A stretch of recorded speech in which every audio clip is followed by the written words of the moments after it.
to be at. So looking forward to the day ahead, but obviously looking forward to tomorrow with the Steelers taking on the Bengals again.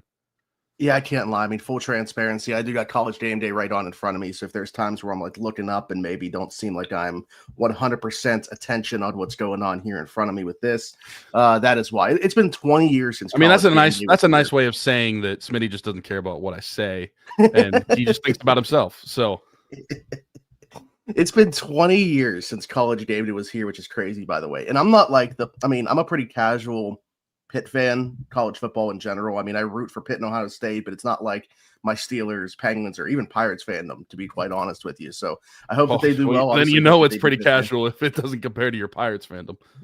Yeah. I mean, at least over the last couple of years, I feel like I've been more and more put off by the Pirates, and we'll see if they're even playing baseball in a couple seasons. But at least for now, I still have them higher on the pecking order. But it is just so cool that the city got this and that they're here. It seems like it's a great environment.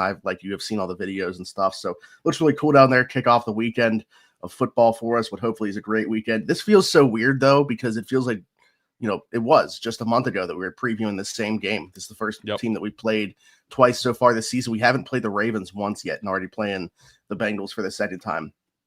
They are avoiding Joe Burrow entirely. Not only that, Trey Hendrickson also not going to play in the second matchup after missing the first matchup. A guy that has been incredibly durable throughout his career, missing both of these games. This just goes along with everything in terms of what happened in this Steelers season, where a lot was just served to them on a platter. And while they still are in first place, it really feels like it's going to be a missed opportunity that this team could squander if they don't end up winning this division, with how much time Lamar missed, with Joe Burrow missing as much time as he did, and them completely avoiding him and Trey Hendrickson in both matchups. So we're going to dive into that. But I was just kind of thinking about that and just like how crazy that is to say on the surface. Yeah, it is wild that we entered the season probably thinking that at best we were hoping that the Steelers could finish second in the division. I was thinking that the Steelers would probably lose out to the Ravens and then be competing with the Bengals for second place. And then obviously the Browns are last because they're the Browns. The Browns is the Browns. But the way that it happened, so where the Ravens had a difficult schedule to open up the season, but also they lose Lamar Jackson. And obviously we never want to see guys injured, but I will also take the benefit of not having guys on the field for the opposing teams in the division and look at it that way.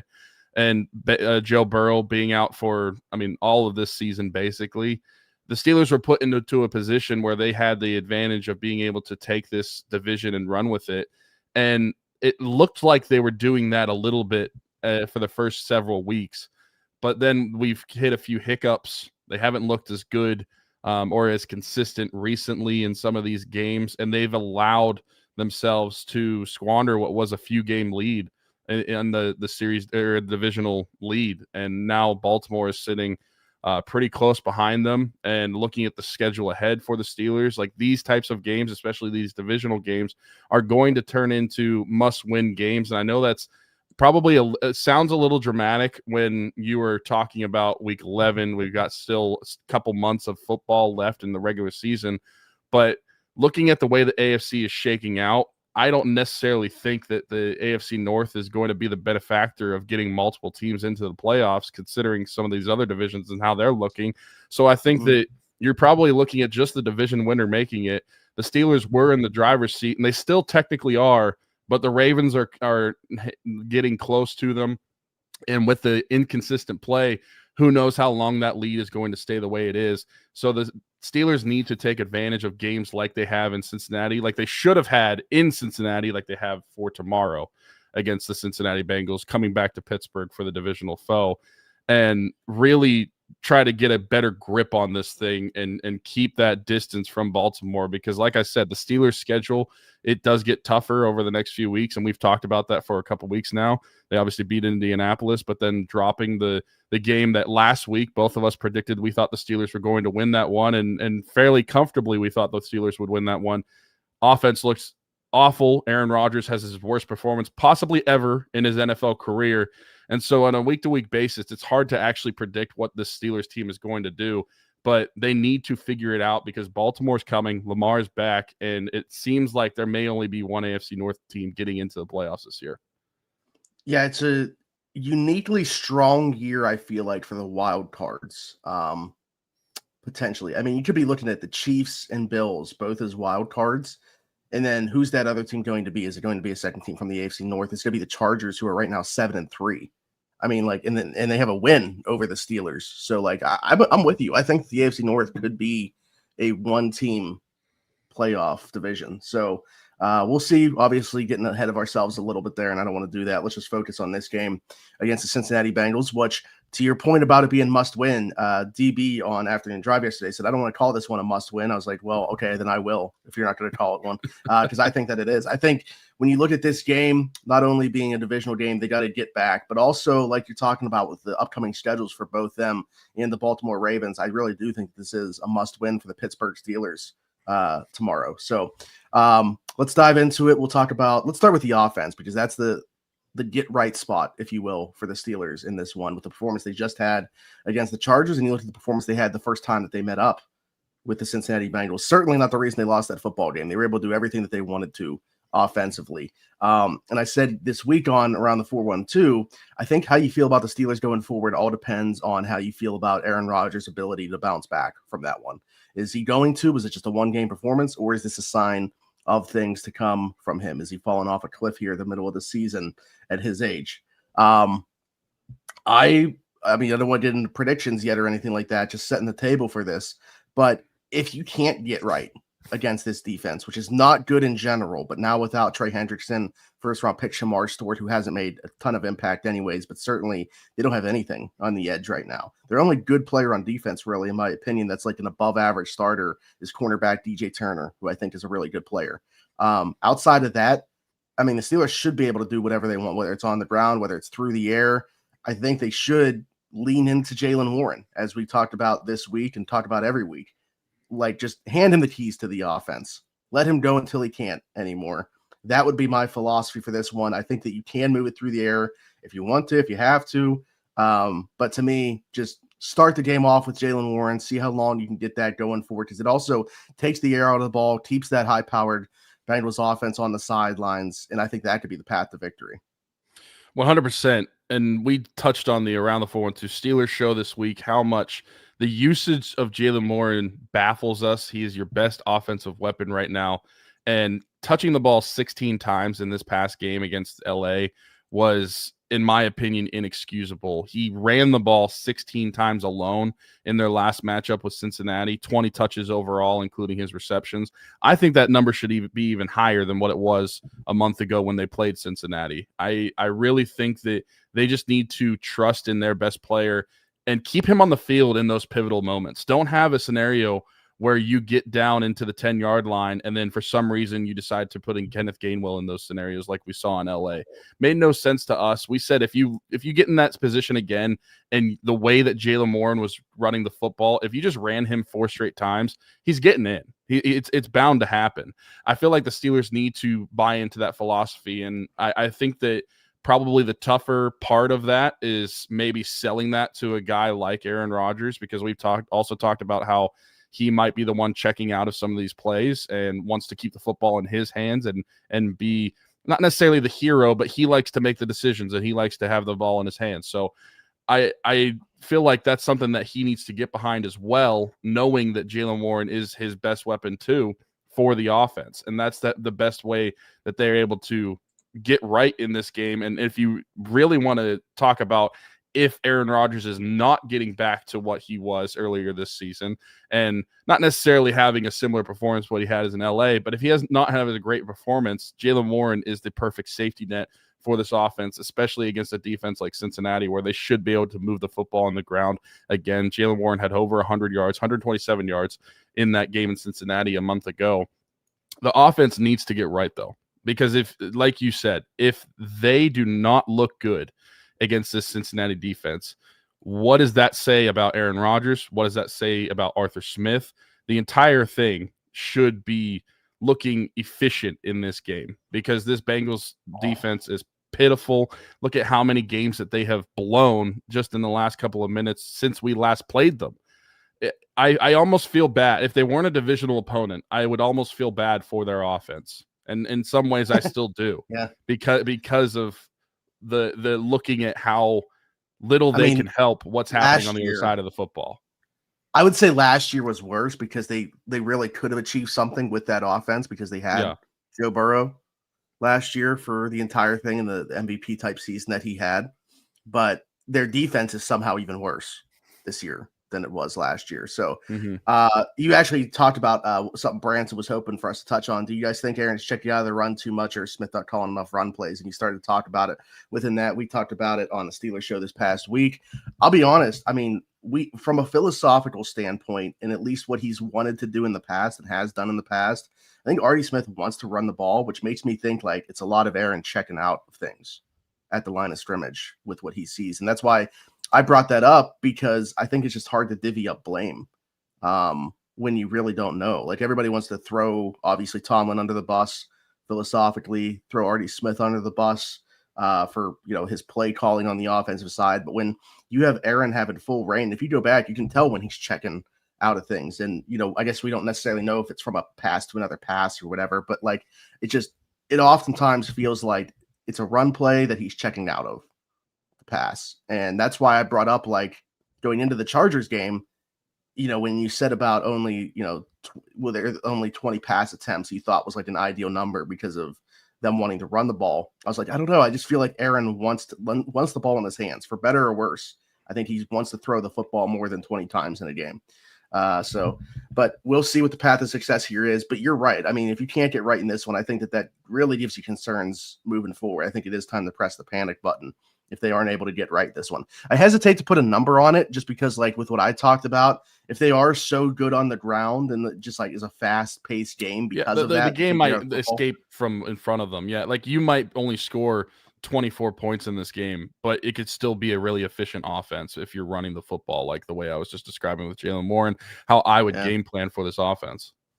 Yeah. So, like, I hesitate to say, because immediately what comes to my mind is if you don't score 30 points against this defense, like, you're in trouble. But at the same time, what if you only have like 7 possessions, or they're just super long possessions? So I don't know. We'll see. I just, the eye test, I think, will tell us if this offense, I mean, no matter what they do, I don't know that I'm going to be willing to, like, say that they're back. You know what I mean? Like, because of how bad this defense is, I think I got to see them do it more than once over the course of the last 4 games. They're 1-3, and the only one that they played super well offensively in was one of those losses, and that was in that game in Cincinnati. So, and I don't even think that you're gonna.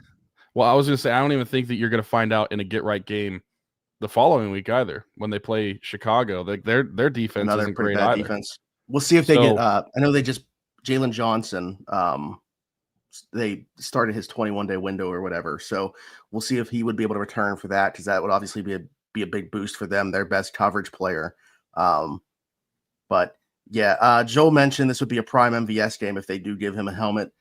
I mean, I don't know that it's going to happen, but I am definitely intrigued to see what he's got and what he can bring differently. Again, he's not like a needle mover, but he's just different from what they have in the room right now. And yeah, I mean, there's not like, DJ Turner's attention is going to be on DK Metcalf. So it's open season, I think, for everybody else.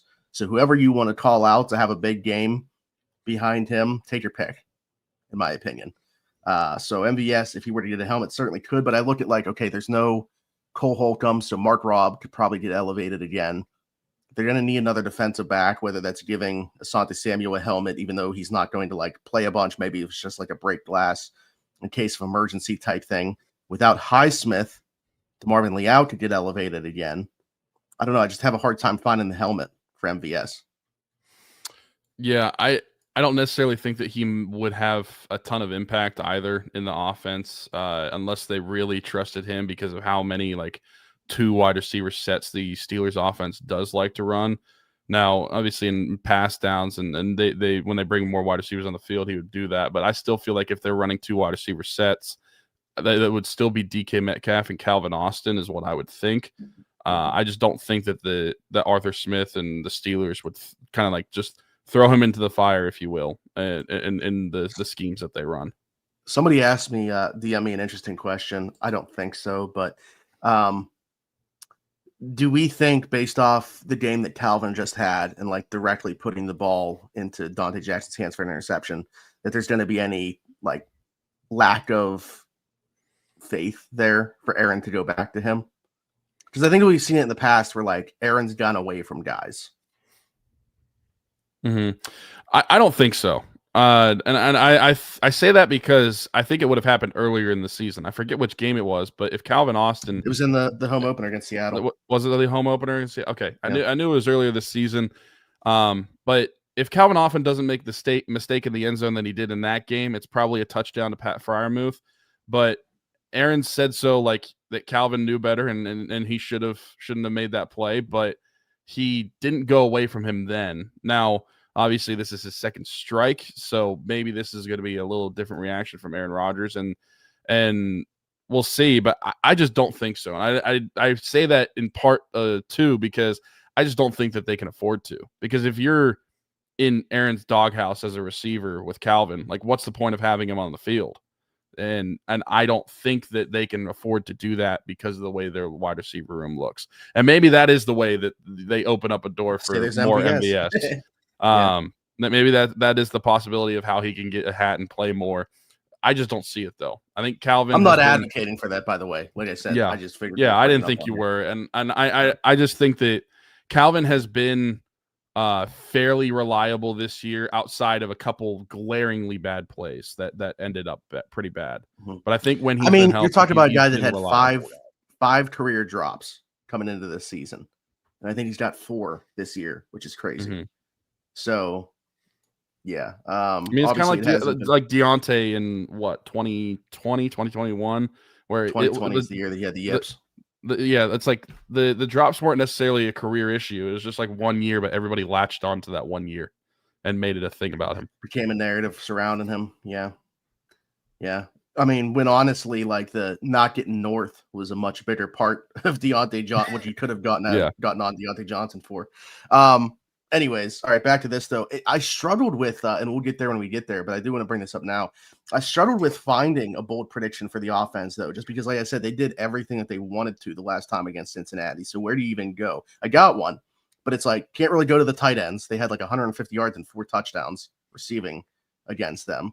Jaylen Warren was able to do whatever against them, and it's hard to find like a Jaylen Warren yardage or touchdown number that is really like super bold. I feel like. I guess maybe go to the DK route or one of the receivers, but I'm not touching with how bad it's gone for Roman Wilson and Calvin Austin when I've predicted them for bold predictions. For their sake, I'm staying away from them. So yeah, and in the weeks that you don't mention Roman, he scored. So maybe just don't mention him at all for the remainder of the season, and he'll turn out fine. Yeah, absolutely. I do think Joel has a point with the MBS stuff. You know, Aaron obviously has a comfort level with him, and after that bad of performance for him specifically, would it make sense to elevate a guy like MVS just to give him a guy that he's been comfortable with in the past? I understand 100%.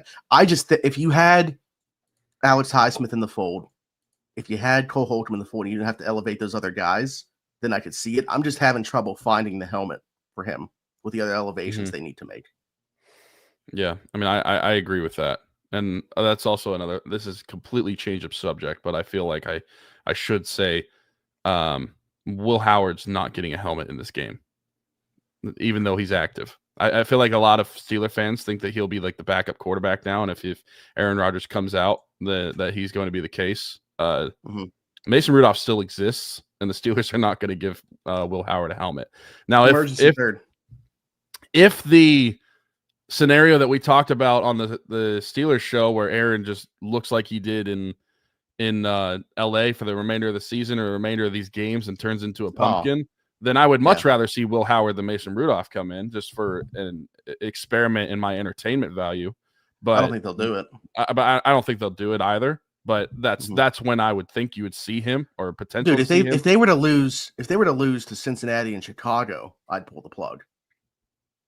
Yeah. But that's the thing. You'd get Mason Rudolph, and I feel like a lot of Steeler fans don't realize that. Justin would also give MVS a helmet, elevate him in this one. So, but I don't think we're getting it, Justin. If we do, I'll be pleasantly surprised. But again, we'll get there when we get there. All right, let's flip the script. Talk about the defense going against the Cincinnati offense. Boy, oh boy, you want to talk about having your way? Cincinnati offense certainly had their way against the Steelers defense in the first matchup on Thursday night. There are some different things with the Steelers defense than in that first matchup. How much of a difference are they going to make? I feel like they found something that they can roll forward with Jalen Ramsey at free safety and Kyle Duggar at strong safety. That being said, we talked about it. It kind of limits the versatility on the back end of Jalen Ramsey if you're just sticking him at free safety. And it's a conversation, I guess, similar to the ones that we were having surrounding Minkah Fitzpatrick. Really good player, obviously keeps a lid on everything. But is that ball production still going to be there? Is he still going to be able to make those splash plays? And you talked about the rest of the secondary, how it shapes up. Obviously, still got Joey Porter Jr., who I expected to match up against T. Higgins. Darius Slay, not going to play in this one, which for better or worse, depending on what your opinion of that is. So expect to see a lot more James Pierre in this one. Brandon Echols, basically the full-time slot now with Jalen Ramsey moving to free safety, which means I think you're going to see a lot of James Pierre, at least as the primary defender on Jamar Chase in this one. How's that going to go? Boy, oh boy, I can't wait to find out. As somebody that's been super bullish on the work that James Pierre has put in and the way that he's played this year when given the opportunity, I mean, this is a tall task for anybody, but I can't wait to see how he responds to this. If you want to be given an opportunity, I don't know that there is a bigger one that you could be given than guarding Jamar Chase and being the primary defender on him. I hope he takes advantage of that opportunity. I have no doubt. Well, I guess I shouldn't say I have no doubt because I'm just looking at how many targets Jamar Chase got, how many receptions and yards he got in that first matchup. I have a hard time seeing a world where it could be worse, but I guess I shouldn't say that it couldn't be worse. Because it in reality it could. But Jamar Chase targeted like 26 times in that first matchup, like an absolutely insane number. It was 16 receptions on 23 targets. So if you like 16 to 20, it looked like a quarterback. 16 to 23. Yeah. 16 of 23. I mean, that's absolutely ridiculous.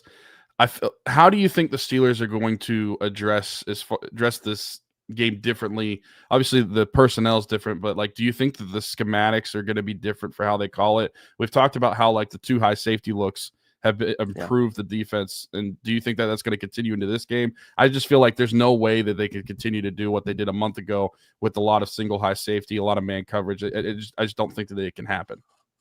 Yeah, I think Terrell Austin, I always talk about actions speaking louder than words, so I don't really care what is ever said when they talk to the media, but like Terrell Austin openly acknowledging it, I thought was somewhat notable, saying like they got away from the game plan when the Bengals had some success on the ground, and this time that can't happen. They got to be able to stop that run. I mean, everybody has stopped that run game absent of the Steelers on that Thursday night, and it was really on 3 plays, but they gave up over 100 yards, and they haven't had more than like 75 in any other game, and it got them off their game. They started doing things different defensively because of that. To your point, I don't even think that they're going to go into the game with any type of level of trust to man up against these guys, and I don't think they should have that. They tried to do it for whatever reason in that first matchup, and it obviously went south very quickly. I think that as frustrating as it is going to be to watch, it's going to be a lot of catch and tackle. Like they're going to keep them in front of them. They're cool with them giving up yards as long as they end up holding them to 3 or getting a turnover before they get into the end zone. I think that that's going to be the defensive philosophy in this one. I mean, do you think that the majority of the game they're just going to spend time in like nickel and dime? Because I feel like that's what you have to do against the Cincinnati Bengals offense for how dangerous their passing attack is. And yeah, I think that you're right. Like they'll give up the yardage as long as they're not giving up touchdowns. And we've seen that in the Steelers past with their defense too. Like they will allow you to get the yards as long as it ends in 3 or 0 instead of 6.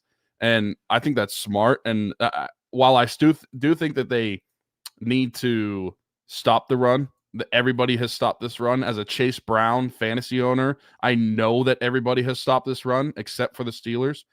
But I don't think the excuse should be we need to stop the run to get better in pass coverage this time around. I just think that they need to completely focus on that pass, play a lot of like those nickel and dime zones, and I don't want to see a single snap of man coverage unless there is not a single receiver on the field, which is impossible. But I don't want to see any man coverage because I don't trust anybody in man to cover Jamar Chase. I'm sorry. This is a joke, obviously, but how funny would it be? Like Jamar Chase will line up in the slot sometimes, What if he just threw like TJ out there, lined him up against Jamar in the slot, had him push him over because he can make contact within 5 yards of the line of scrimmage, and then just rush the passer from there. By the time Jamar Chase gets up and runs a route, play might be over. You're talking about 2 seconds, Flacco getting rid of the ball. This would take more than 2 seconds to happen.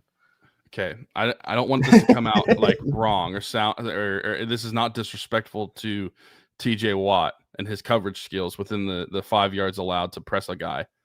Do we think that Jamar Chase wouldn't get around TJ Watt in this scenario?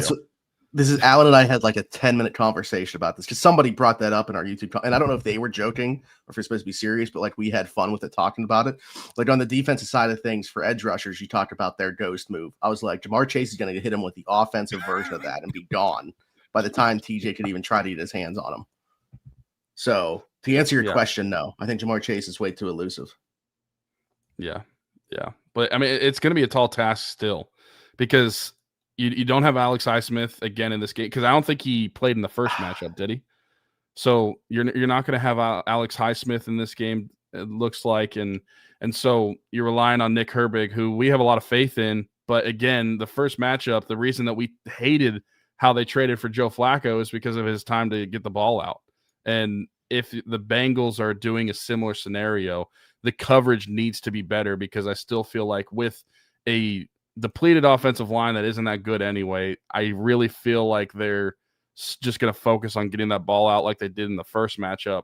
The coverage just has to be better this time. I think Highsmith, because I think that was a big conversation with people with Herbig not playing a lot. Because then I think I think he missed because he got hurt against the Jets. I think he missed New England or Seattle, New England in the Dublin game. And I think he came back for. He did play in that game after the bye. Right. Yeah. I'm looking at the box score right now. He had 3 tackles. But see, what's interesting too, like, don't get me wrong, just in terms of like when they have 2 edge rushers on the field, I love what Nick Herbig brings to the table. I don't think you're necessarily losing a bunch in terms of what you get as a pass rusher there. And I think Nick Herbig has been far better as a run defender than we would have anticipated him being. But it just shortens your bench. Like now Jack Sawyer becomes the 3. How many 3 edge sets are we going to get with that being the case? Like you could line Nick Herbig or TJ or even Alex up over the A gap when you have all 3 of those guys at your disposal.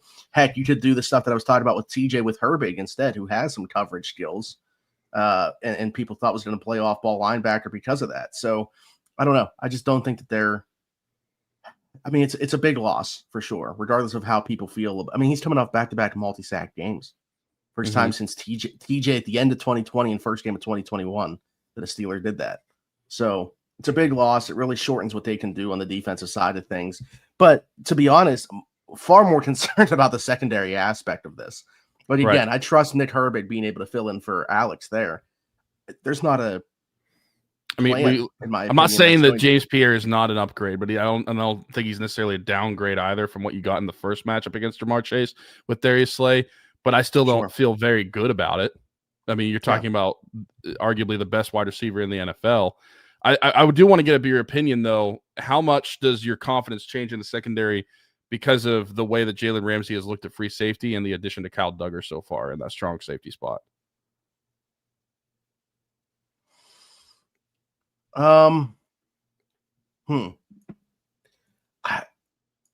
Yeah, I mean, it definitely, I mean, like I said, to me, it was actually more of an indictment about the other guys that were in that spot than it is, propping Kyle Duggar up. But I do feel like it's not going to be great.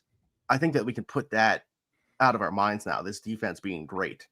But I think that they have a path forward in what they know they have to be and what will win them games with him at strong safety, with Jalen at free safety, with Eccles at slot corner. It's just, again, it's so limiting to what they can do. You can't do as many different things on the back end with knowing where guys are going to be at all the time. And I feel like from a personnel standpoint, that's kind of just what you have now.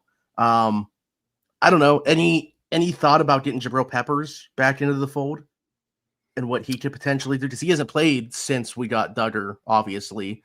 So maybe there's something that could be done there as well to, if he can play at that free safety spot and allow Jalen to move around a little bit more. I don't know. I don't know if this is the game for that either. but I'm just saying in general. Probably not, but I think that it would allow you to be at least a little more versatile because we talked about how the safeties that the Steelers have been adding have all been that like box safety prototype. And Jabril Peppers, I wouldn't say is the best coverage safety at this point in his career, but he can at least provide you more than what the other guys are going to.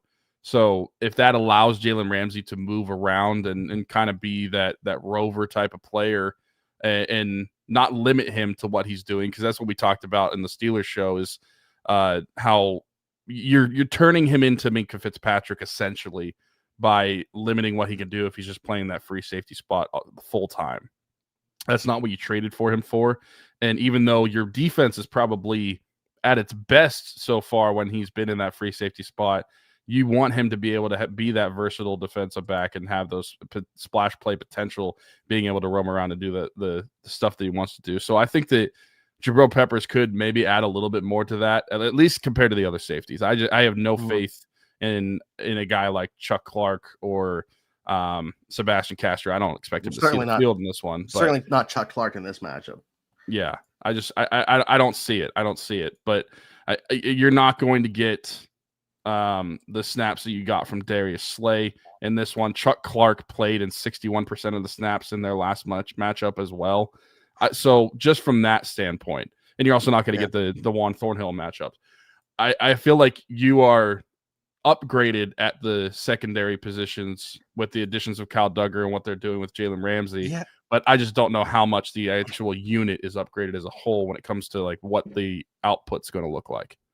Well, and specifically just in this matchup, though, I mean, one stop, one takeaway, and they would have won that game. It would have been incredibly frustrating. We still would have been complaining about how poor they played defensively, but they would have gotten the right outcome that we were looking for in that one, with just one thing happening on defense. And like they run 11 personnel, like, and especially without Gesicki, you're not going to see two tight ends a whole lot. Like it's going to be pretty much exclusively Fant. So not only do they run 11, it's like a light 11 because like he doesn't even really play in line a bunch. So it's going to be, they're going to let those guys just kind of be on islands. I think maybe they'll have Chase Brown chip sometimes, but with how quick they get rid of the ball, I don't think that they're necessarily worried a ton about that. But that's why I brought up the light boxes, is because they're going to make you play with light boxes with their personnel, and you got to be able to stop the run out of them. So, big game for those guys in the interior to win those matchups, and big game for the linebackers to be on their P's and Q's.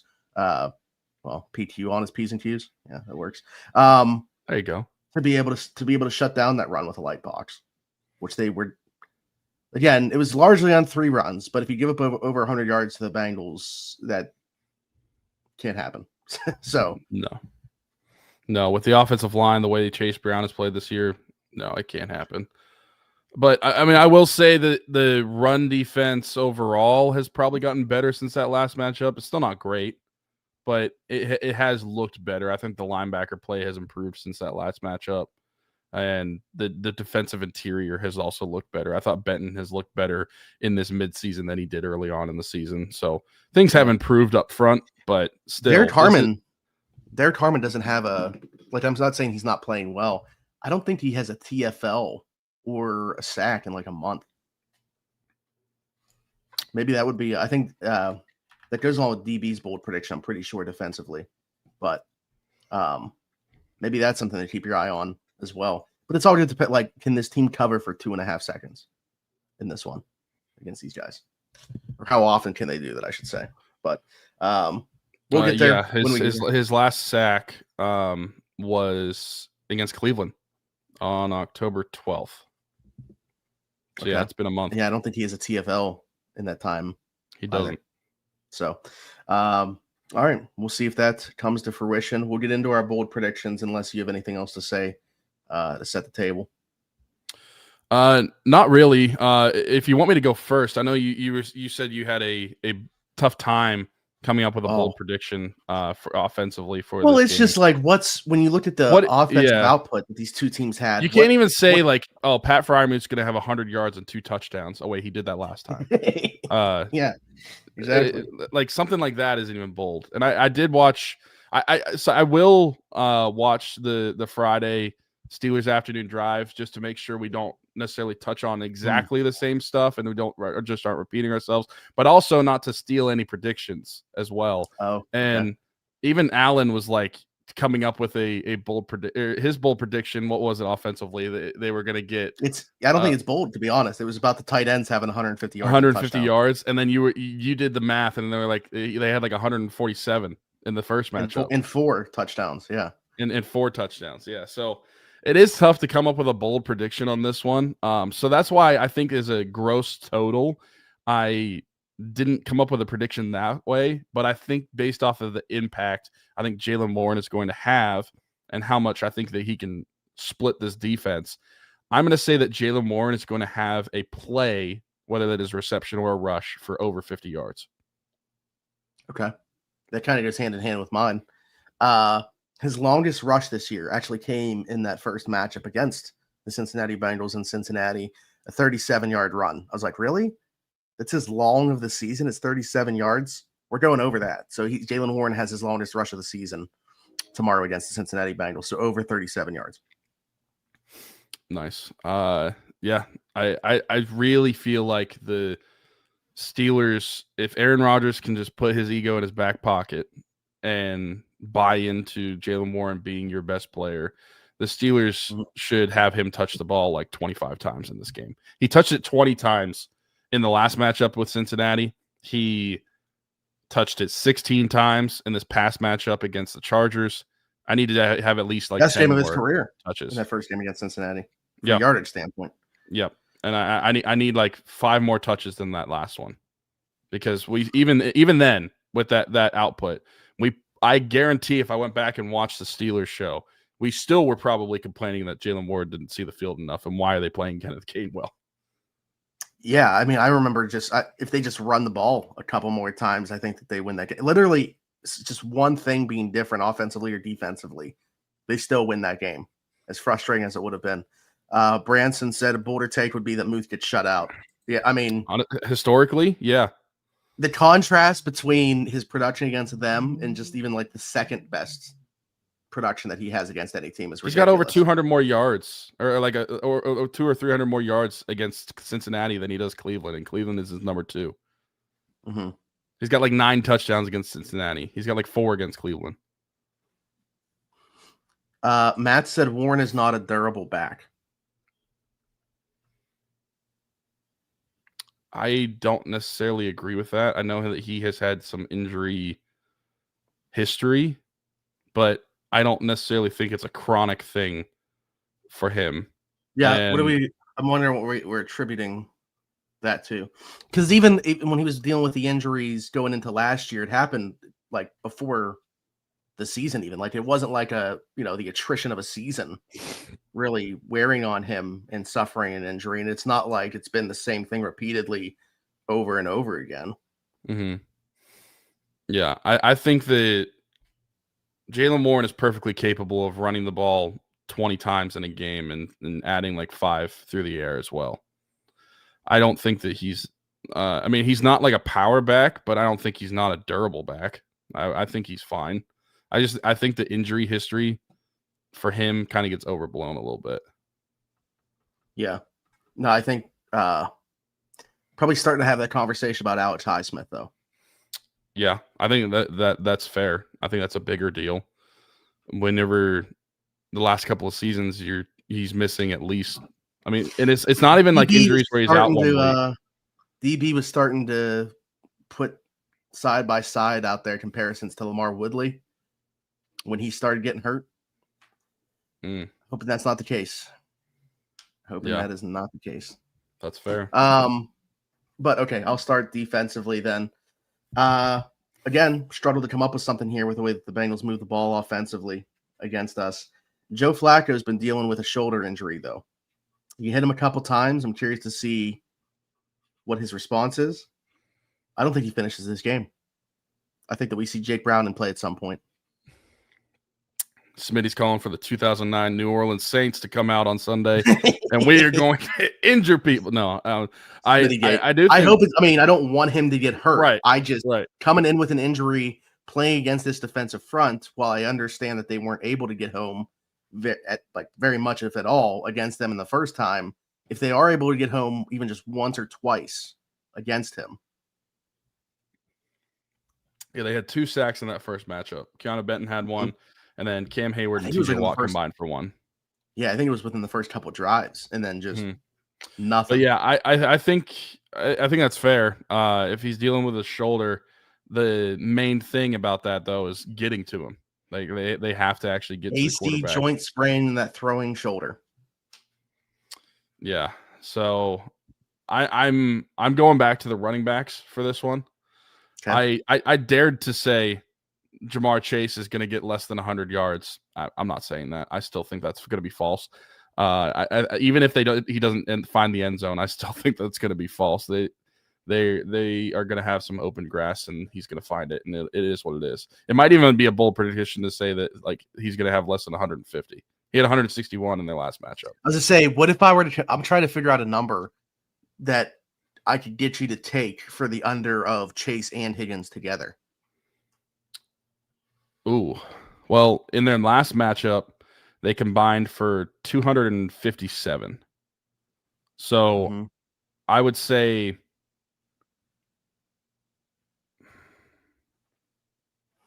probably setting the over-under around like the 225 mark would probably have me feeling a certain way, because I think that the secondary will be improved off their first matchup, but I also think that the way the secondary is going to play is going to allow for some yardage in some soft zones and some underneath stuff, but I don't think that they're necessarily going to get beat over the top. And so they're going to like dink and dime down the field, but it's one of those things where I don't think it's going to end in touchdowns as much as it did in the previous one. So I would say probably around that 225 mark over under, assuming that means like 125 for Chase, 100 for T. Yeah, I mean that would probably be where it's at. But my bold prediction actually involves Chase Brown. And again, I am a fantasy owner of Chase Brown in one of my leagues. So I'm not necessarily saying that from a fantasy perspective, I want this to happen, but from my Steelers fandom perspective, which outweighs all of my fantasy perspective, I do want this to happen. I think that on the game, he's held under 50 rushing yards. So I'm saying that Jaylen Warren's going to have a play over 50 yards. He's not even getting 50 in the game. Okay, I like it. I'll throw in a second bold prediction, actually, after talking about these numbers. Chase and Higgins have under 200 yards receiving combined. Because you said it, they're going to get like 203. 201. 201. It's kind of like when you bring up Roman and he does nothing, and then you don't talk about him and he scores. Yeah, you brought it up, so it's just they're just gonna get the over. What would you say? I feel like a more interesting number is a combined target total for those two. Like, what would that line look like? Because Jamar had 23 in that first matchup. Let me see what. Yeah, I mean, but like when you're setting lines, I think you got to look at like. I don't know that you're looking at just that matchup. Right. So, which, I mean, maybe they should put more credence into when the other teams. They had 33 combined targets when they played this past time. So, but I feel like if you're setting a line, you're still looking at like on the season, the target share that those guys have gotten. I would set it at my line would probably be around like 26.5. Yeah. Yeah. That's kind of where I was looking at too, somewhere between 25, 28. Yeah, 26.5 sounds good. I'm trying to think if I would take the over or under on that in this one. I mean, I think they're going to have to throw the football. That's the thing. I feel like the way we think that the game might go and the defensive way the Steelers might handle it, like we're saying, they might get a lot of targets, might get a lot of catches, but it might not be for as many yards. I think I'd say over that, under right in between, over that number, but under 30. Okay. So 28 catches for 201 yards. All right, final score. You go first. I went back and forth with this one a lot more than I feel like I probably should have, because I'm not gonna lie, we got burned in that first matchup. We were pretty confident going in, and our hearts were broken. Our hearts were taken out of us. I don't know if you've seen Temple of Doom, Indiana Jones movie, the second one. I feel like our hearts just like someone reached into our chest and took it out in the last minute whenever we lost that game. But I do feel like, and I will add this caveat too, I knew what you were going to do, so I thought about going the opposite. Because the last 2 weeks, we both picked the Colts. The Steelers won. We both picked the Steelers. The Chargers won. Sure. I'm fairly confident in what you're going. And I'm going to pick the Steelers to win. I think that the offense has a better day. Jalen Warren has a good day. Our Aaron Rodgers looks better. I don't necessarily think that he's going to throw for 4 touchdowns again and light it up like he did in Cincinnati.